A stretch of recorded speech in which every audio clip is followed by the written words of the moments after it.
Assalamualaikum warahmatullahi wabarakatuh. Kembali lagi dengan saya Imam Sabri Salam dengan nomor induk mahasiswa 190510148. Mahasiswa Fakultas Hukum Universitas Maliku Saleh. Di video kali ini saya akan menjawab perihal soal ujian akhir semester mata kuliah Hukum Jaminan yang telah diberikan dengan dosen pengampu Bapak Arif Rahman SHMH. Langsung saja kita masuki ke soal yang pertama mengenai apa yang dimaksud dengan asas pemisahan vertikal dan asas pemisahan horizontal di dalam Undang-Undang Pokok Agraria. Asas pemisahan horizontal adalah asas memisahkan tanah dan segala benda yang melekat pada tanah tersebut. Sedangkan asas pemisahan atau pelekatan vertikal adalah asas pemilikan tanah dan segala benda yang melekat padanya sebagai satu kesatuan yang tertancap menjadi satu.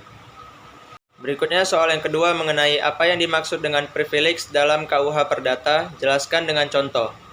Hak privilege merupakan jaminan khusus yang didasarkan pada undang-undang. Hak privilege atau hak istimewa adalah hak yang didahulukan. Mengenai hak privilege dapat dilihat dalam pasal 1134 Kitab Undang-Undang Hukum Perdata, yaitu suatu hal yang oleh undang-undang diberikan kepada seorang berpiutang sehingga tingkatnya lebih tinggi daripada orang berpiutang lainnya, semata-mata berdasarkan sifat piutangnya. Contohnya, piutang seseorang yang belum dewasa atau seseorang yang berada di bawah pengampuan terhadap seorang wali atau kurator. Privilege ini menentukan urutannya yang lebih dahulu, disebut didahulukan pembayarannya. Selanjutnya soal yang ketiga mengenai apa yang dimaksud dengan perjanjian pinjaman uang, perjanjian gadai, perjanjian fidusia, dan perjanjian hak tanggungan, disertai dengan masing-masing contohnya. Perjanjian pinjaman uang adalah persetujuan tertulis yang dibuat oleh dua pihak dan kedua pihak tersebut bersepakat untuk menaati hal-hal yang disebutkan di dalam surat perjanjian. Bukti tertulis akan menunjukkan keinginan kedua pihak untuk saling berjanji dalam melaksanakan suatu hal yakni pinjaman uang. Contohnya, pinjaman uang online yang resmi terdaftar di OJK atau lembaga pembiayaan yang terpercaya serta perusahaan maupun lembaga tersebut yang akan menyodorkan surat perjanjian pinjaman uang untuk ditandatangani. Selanjutnya perjanjian gadai. Gadai diatur dalam pasal 1150 sampai dengan 1161 KUH Perdata. Dalam pasal 1150 KUH Perdata dijelaskan sebagai berikut. Gadai adalah suatu hak yang diperoleh kreditur atas suatu barang bergerak yang diserahkan kepadanya oleh kreditur atau oleh kuasanya sebagai jaminan atas utangnya dan yang memberi wewenang kepada kreditur untuk mengambil pelunasan piutangnya dan barang itu dengan mendahului kreditur-kreditur lain, dengan pengecualian biaya penjualan sebagai pelaksanaan putusan atas tuntutan mengenai pemilikan atau penguasaan, dan biaya penyelamatan barang itu yang dikeluarkan setelah barang itu sebagai gadai dan yang harus didahulukan. Berdasarkan ketentuan dalam pasal 1150 KUH Perdata, barang-barang yang dapat dijaminkan dengan gadai adalah kebendaan yang bergerak, baik yang berwujud maupun tidak berwujud. Contohnya, seseorang membeli kendaraan dan membayar ke penjual menggunakan uang dari bank, akan tetapi mereka memberi bank gadai pada kendaraan tersebut. Jika individu tersebut tidak membayar kembali pinjaman, bank berhak mengambil kendaraan dan menjualnya untuk membayar kembali pinjaman. Jika individu membayar kembali pinjaman secara penuh, pemegang hak gadai atau bank kemudian melepaskan hak gadai tersebut, dan orang tersebut memiliki kendaraan yang bebas dan bebas dari segala hak gadai. Selanjutnya, jaminan fidusia. Jaminan fidusia diatur dalam Undang-Undang Nomor 42 Tahun 1999 tentang jaminan fidusia. Berdasarkan pasal 1 angka 2 Undang-Undang Jaminan Fidusia adalah hak jaminan atas benda bergerak, baik yang berwujud maupun yang tidak berwujud, dan benda tidak bergerak khususnya bangunan yang tidak dapat dibebani hak tanggungan, sebagaimana dimaksud dalam Undang-Undang Nomor 4 Tahun 1996 tentang hak tanggungan, yang tetap berada dalam penguasaan pemberi fidusia sebagai agunan dari pelunasan utang tertentu yang memberikan kedudukan yang diutamakan kepada penerima fidusia terhadap kreditur lainnya. Contohnya, ketika saya melakukan kredit motor, maka pihak pemberi kredit yang membeli motor tersebut ke dealer merupakan pemilik dari motor tersebut, meskipun registrasi hak miliknya dialihkan atau diatasnamakan pada saya yang tertulis di BPKB. Selama saya belum melunasi kredit tersebut, maka motor tersebut masih menjadi milik pemberi kredit. Selanjutnya, hak tanggungan.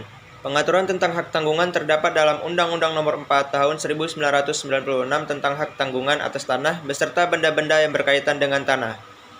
Hak tanggungan diartikan sebagai jaminan yang dibebankan pada hak atas tanah sebagaimana dimaksud dalam Undang-Undang Nomor 5 Tahun 1960 tentang Peraturan Dasar Pokok-Pokok Agraria.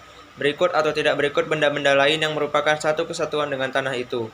Untuk pelunasan utang tertentu yang memberikan kedudukan yang diutamakan kepada kreditur tertentu terhadap kreditur-kreditur lain. diatur dalam pasal 1 angka 1 Undang-Undang Hak Tanggungan. Contohnya, saya sebagai konsumen ingin mengajukan kredit pemilikan rumah ke bank dengan nilai rumah sebesar 800 juta rupiah. Pihak bank di sini memiliki peran sebagai pemberi kredit akan meminta saya menyerahkan jaminan berupa tanah dan rumah tersebut. Selanjutnya, pihak bank akan menyimpan sertifikat hak milik atas tanah dan rumah saya sebagai jaminan sampai kredit saya benar-benar lunas terbayar. Dengan demikian, jika nantinya saya tidak bisa membayar kredit saat jatuh tempo atau kredit saya macet, maka saya bisa melakukan penjualan secara lelang atas tanah dan rumah yang dimaksud. Hasil penjualan tanah dan rumah tersebut akan diberikan kepada bank dan saya berhak menerima sisa hasil penjualan tersebut. Misalnya, rumah dan tanah saya laku terjual sebesar 900 juta rupiah, sementara kredit saya di bank sebesar 800 juta rupiah, maka bank hanya akan mengambil sejumlah 800 juta rupiah, kemudian sisanya sebesar 100 juta rupiah menjadi milik saya. Berikutnya, soal yang keempat mengenai macam-macam bank garansi serta perbedaannya dengan jaminan perseorangan. Macam-macam bank garansi. Bank garansi memiliki beragam jenis sesuai dengan keperluan penggunaan jaminan atau transaksi yang dilakukan oleh nasabah. Pada intinya, jenis bank garansi adalah bentuk jaminan yang menjamin tidak ada cedera janji oleh pihak berkewajiban. Berikut berbagai jenis bank garansi. Yang pertama, jaminan penawaran atau bid guarantee. Jaminan penawaran adalah bentuk jaminan yang menjamin bahwa penawar tidak akan menarik penawarannya dalam jangka waktu yang ditentukan untuk penerimaan, serta akan melaksanakan kontrak tertulis dan memberikan syarat-syarat yang telah ditentukan. Jaminan penawaran menjadi salah satu contoh bank garansi yang dipakai dalam skema bidding. Yang kedua, jaminan pelaksanaan atau performance guarantee. Jaminan pelaksanaan adalah jaminan yang diminta oleh suatu perusahaan untuk menyuplai sumber daya yang diperlukan kepada calon kontraktor, serta untuk menanggung semua kewajiban berkontrak dari calon kontraktor tersebut. Yang ketiga, jaminan uang muka atau advance payment guarantee. Jaminan uang muka merupakan garansi yang biasanya digunakan untuk mendukung atau menjamin pelaksanaan suatu kontrak, seperti kontrak untuk penjualan barang atau kontrak konstruksi. Yang keempat, jaminan pembayaran atau payment guarantee. Jaminan pembayaran merupakan jaminan keuangan yang mengharuskan debitur untuk melakukan pembayaran kembali berdasarkan persyaratan yang digariskan dalam perjanjian utang asli. Jaminan pembayaran seringkali juga didukung dengan jaminan lain seperti properti. Jaminan ini menjadi contoh bank garansi dalam fungsinya yaitu sebagai penjamin transaksi. Yang kelima, jaminan pemeliharaan atau retention guarantee. Jaminan pemeliharaan adalah garansi yang diterbitkan kepada pemilik atau pembeli dari bank untuk menjamin bahwa pihak pemohon akan terus memenuhi kewajiban kontrak setelah menarik pembayaran akhir dari harga kontrak di muka, sesuai permintaan dari kontraktor atau pemasok konstruksi. Yang keenam, mengenai jaminan kepabeanan atau custom guarantee. Jaminan kepabeanan merupakan garansi pembayaran pungutan negara dalam kegiatan kepabeanan, diberikan kepada pihak penerima jaminan untuk menyelesaikan kewajiban pihak terjamin dalam mengelola barang terkait. Jaminan ini adalah contoh bank garansi yang digunakan dalam ranah bea cukai. Selanjutnya mengenai perbedaan bank garansi dengan jaminan perorangan. Jaminan perorangan adalah suatu perjanjian dengan nama seorang pihak ketiga guna kepentingan si berpiutang, mengikatkan diri untuk memenuhi perikatan si berutang manakala orang ini tidak memenuhinya.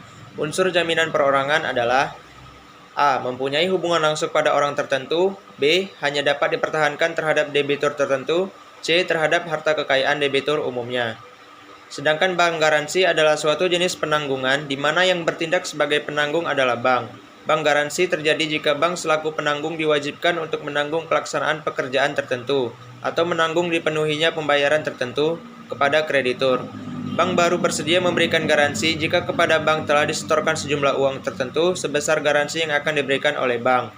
Jadi, pada dasarnya, kedua baik jaminan perorangan dan bank garansi adalah bentuk penanggungan yang ada dalam pasal 1820 KUH Perdata yang berbunyi, penanggungan ialah suatu persetujuan di mana pihak ketiga demi kepentingan kreditur mengikatkan diri untuk memenuhi perikatan debitur bila debitur itu tidak memenuhi perikatannya.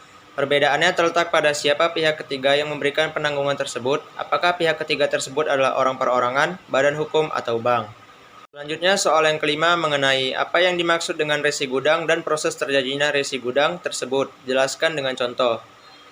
Resi gudang menurut Undang-Undang tentang Sistem Resi Gudang, Undang-Undang Nomor 9 Tahun 2006, sebagaimana telah diubah dengan Undang-Undang Nomor 9 Tahun 2011, pengertian dari resi gudang adalah dokumen bukti kepemilikan atas barang, bergerak dan dapat diperdagangkan seperti gabah, beras, gambir, teh, kopra, jagung, kopi, kakao, lada, karet, rumput laut, rotan, garam, dan timah, yang disimpan di gudang. Dokumen ini diterbitkan oleh pengelola gudang, namun tujuan dari penerbitan resi gudang sebenarnya tidak sekedar menjadi bukti kepemilikan barang. Resi gudang menjadi penting diatur karena ia merupakan salah satu instrumen keuangan atau pembiayaan. Proses terjadinya resi gudang. Barang yang dapat diterbitkan resi gudangnya memiliki persyaratan. Setiap barang bergerak yang dapat disimpan dalam jangka waktu tertentu dan diperdagangkan secara umum. Diutamakan barang yang memiliki nilai strategis, komoditas unggulan, tujuan ekspor dan atau tujuan ketahanan pangan. Peraturan Menteri Perdagangan Nomor 37/MDAG/Per/11/2011 mempersyaratkan bahwa barang yang dapat disimpan di gudang untuk diterbitkan resi gudang paling sedikit memenuhi persyaratan: A. Memiliki daya simpan paling sedikit 3 bulan. B. Memenuhi standar mutu tertentu. C. Jumlah minimum barang yang disimpan. Barang atau produk yang disimpan di gudang akan dinilai terkait dengan persyaratan yang berkaitan dengan produk, proses, sistem dan atau personil oleh lembaga penilai kesesuaian yang terakreditasi. Berdasarkan Permendak Nomor 8/MDAG/Per/2/2013 terdapat 10 komoditas yang dapat disimpan di gudang dalam rangka SRG, yaitu gabah, beras, jagung, kopi, kakao, lada, karet, rumput laut, rotan, dan garam, yang mana komoditas yang disimpan dalam gudang harus memenuhi persyaratan standar minimalnya. Jadi kita simulasikan secara sederhana dalam bentuk contoh sebuah transaksi resi gudang.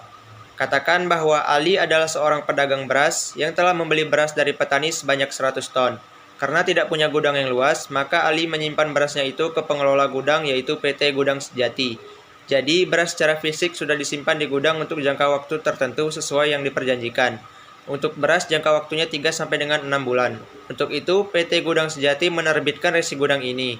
Di sini dapat dicermati bahwa resi gudang pada hakikatnya adalah tanda terima penyimpanan barang. Resi gudang ini harus dicatatkan ke pihak berwenang. Dalam hal ini di Pusat Registrasi Resi Gudang. Pusat ini adalah suatu badan usaha berbentuk badan hukum yang mendapat persetujuan dari Badan Pengawas Sistem Resi Gudang untuk melakukan penatausahaan resi gudang dan derivatif resi gudang, yang meliputi pencatatan, penyimpanan, pemindah bukuan, kepemilikan, pembebanan hak jaminan, pelaporan, serta penyediaan sistem dan jaringan informasi. Dalam bisnisnya, Ali ternyata membutuhkan uang. Ia lalu pergi ke Bank Megantara Indonesia. Pihak bank tentu bertanya apa jaminan atau anggunannya apabila pengajuan kredit dari Ali dapat disetujui oleh pihak bank. Ali lalu memperlihatkan resi gudang yang ada di tangannya, bahwa ia punya sekian ton beras yang saat ini tersimpan di gudang PT Gudang Sejati. Tentu saja bank akan mengecek kebenaran pernyataan Ali ini dengan melakukan konfirmasi ke PT Gudang Sejati. Apabila bank setuju dengan usulan kredit dari Ali, maka kredit itu bisa dicairkan. Bank sekarang adalah pemegang resi gudang yang baru. Besaran kredit yang dicairkan maksimal 70% dari nilai barang yang tersimpan di gudang. Dalam hal ini harus dipahami bahwa perjanjian utama antara Ali dan Bank Megantara Indonesia adalah perjanjian kredit perbankan atau utang piutang. Namun ada perjanjian tambahan atau ikutannya, yaitu perjanjian pengikatan resi gudang sebagai perjanjian hak jaminan. Dalam perjalanan berikutnya, Ali tentu berkewajiban untuk melunasi kreditnya itu. Sangat lazim pelunasannya itu harus dicicil dari waktu ke waktu atau tidak sekaligus lunas. Setiap kali terjadi pembayaran cicilan kredit, bank akan mengeluarkan release instruction kepada PT Gudang Sejati. Dalam hal ini berarti PT Gudang Sejati boleh mengeluarkan sejumlah barang dari gudang itu atas permintaan Ali. Tentu saja berapa banyak barang yang bisa dikeluarkan dari gudang harus sesuai dengan penurunan plafon kredit dari Ali pada Bank Megantara Indonesia. Bagaimana jika Ali ternyata tidak mampu melunasi hutangnya ke pihak bank, bahkan mungkin sampai terancam pailit? Dalam hal ini pihak bank mempunyai kedudukan sebagai kreditur yang diutamakan atau preference dibandingkan dengan kreditur yang lain. Pihak bank dapat menjual barang yang dijadikan jaminan itu secara langsung atau melalui pelelangan umum. Selanjutnya, soal yang ke-6 mengenai ringkasan dari tugas paper yang telah saya kerjakan berupa identifikasi atau rumusan masalah dan jawabannya. Paper saya yaitu berjudul mengenai perlindungan hukum bagi kreditur dalam hal benda jaminan fidusia beralih. Adapun rumusan paper saya yaitu 1. Bagaimana pelaksanaan perlindungan hukum bagi kreditur dalam hal benda jaminan beralih.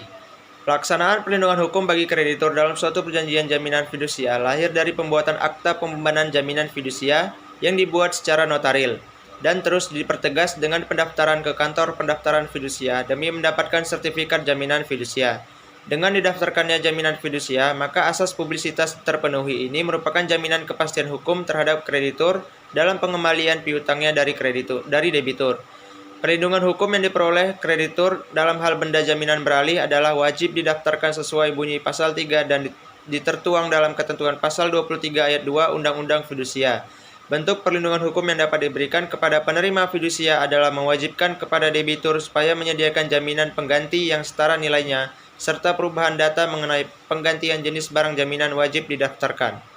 Rumusan masalah paper saya yang kedua yaitu, apakah kelemahan-kelemahan dalam pemberian perlindungan hukum bagi kreditur pada suatu perjanjian jaminan fidusia. Adapun kelemahan-kelemahan dalam pelaksanaan perlindungan hukum bagi kreditur pada suatu perjanjian fidusia ialah masih banyaknya ditemukan dalam praktik di dunia usaha benda jaminan fidusia yang dibuat dengan akta notaris yang tidak terus didaftarkan ke kantor pendaftaran fidusia atau hanya dibuat berdasarkan akta di bawah tangan sehingga akibatnya eksekutorial dari akta tersebut hilang dan kreditur tidak mendapatkan hak preferennya. Demikianlah pemaparan yang bisa saya sampaikan mengenai ujian akhir semester mata kuliah hukum jaminan. Lebih dan kurangnya saya mohon maaf. Saya Imam Sabri Salah mohon undur diri.